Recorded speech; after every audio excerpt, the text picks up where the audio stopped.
50 लाख का इंतजाम कर लेना, बोलो हाँ या ना। ये बात सामने आई है सुखदेव सिंह गोगामणि की हत्या की वजह के रूप में। आज तक .in पे छपी खबर के मुताबिक, जो आज तक इंडिया टुडे ग्रुप के एक पत्रकार हैं जिनका नाम जय किशन शर्मा है, उनकी रिपोर्ट के मुताबिक मैं आपको बताऊं, जैसे कि हम सबको पता है कि जयपुर में श्री राष्ट्रीय राजपूत करनी सेना के जो राष्ट्रीय अध्यक्ष थे सुखदेव सिंह गोगामणि, उनको 5 दिसंबर को उनके ही घर के अंदर गोली मारकर उनकी हत्या कर दी गई।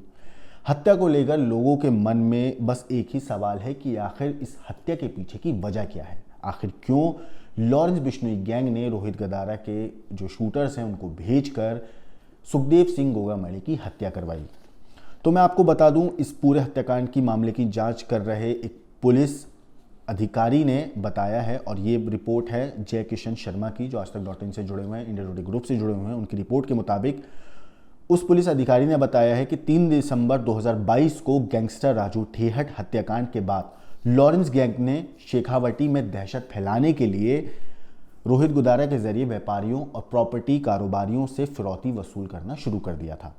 इनमें से कई कारोबारी सुखदेव सिंह गोगामणि के करीबी थे। लॉरेंस गैंग की धमकियों के बाद गोगामणि और गैंगस्टर आनंद पाल के जो छोटे भाई हैं मंजीत पाल सिंह, उन पीड़ित व्यापारियों और प्रॉपर्टी कारोबारियों के पक्ष में खुलकर सामने आ गए थे। करीब 1 साल पहले रतनगढ़ के रहने वाले एक प्रॉपर्टी डीलर जो कारोबारी थे महिपाल सिंह को गैंगस्टर रोहित गदारा के नाम पर धमकी दी गई थी।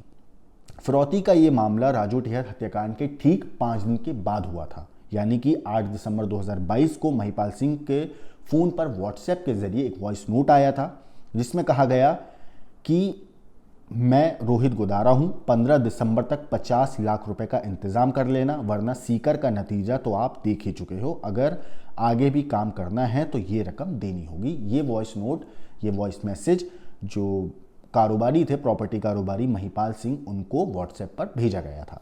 इसके बाद 15 दिसंबर 2022 को दोपहर करीब 2:50 पर उनके पास फिर से व्हाट्सएप कॉल और मैसेज आया। उसमें कहा गया कि मैं रोहित गदारा बोल रहा हूं, जवाब हाँ या ना में दो, हम दोबारा कॉल नहीं करेंगे। इस पूरी रिपोर्ट के मुताबिक जो जय किशन शर्मा की रिपोर्ट है, आज तक .in पे छपी खबर के मुताबिक, इस पूरे रिपोर्ट में उन्होंने लिखा है कि पुलिस अधिकारी ने बताया, इस मामले में सुखदेव सिंह गोगामणि और आनंद पाल गैंग ने महिपाल सिंह का साथ दिया और लॉरेंस गैंग को फिरौती देने से इनकार कर दिया था। इसके अलावा सुखदेव सिंह गोगामणि कई अन्य मामलों में भी लॉरेंस गैंग के खिलाफ खुलकर सामने आए थे। इसी बात से लॉरेंस गैंग को सुखदेव खटकने लगे थे।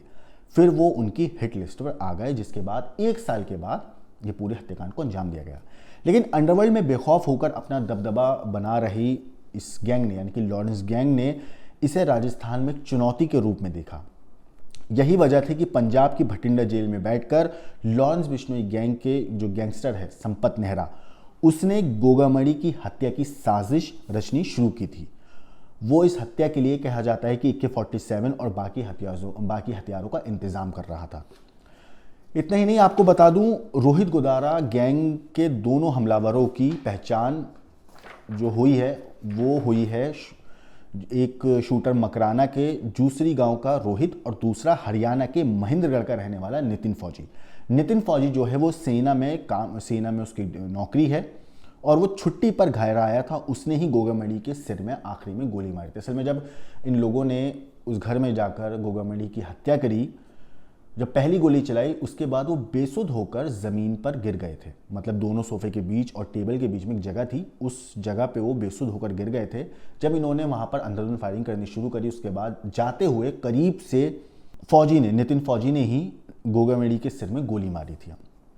रोहित राजपूत जो है वो जयपुर के खातीपुरा इलाके में रहता था। नाबालिग का अपहरण, दुष्कर्म और विदेशी हथियार रखने के आरोप में वो पहले भी 2 बार जेल जा चुका है।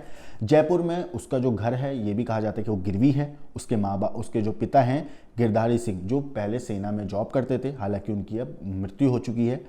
घर में उसकी सिर्फ माँ रहती थी, एक बहन है, उसकी शादी हो चुकी है। हत्याकांड के बाद फिलहाल जयपुर स्थित घर पर ताला लगा हुआ है। इतना ही नहीं, बताया जा रहा है कि जेल में रहने के दौरान ही रोहित लॉरेंस गैंग के संपर्क में आया है। इस केस में जो भी अपडेट आएगा हम आपको जरूर बताएंगे। बाकी देश और दुनिया की क्राइम की खबरों के लिए देखते रहिए क्राइम तक।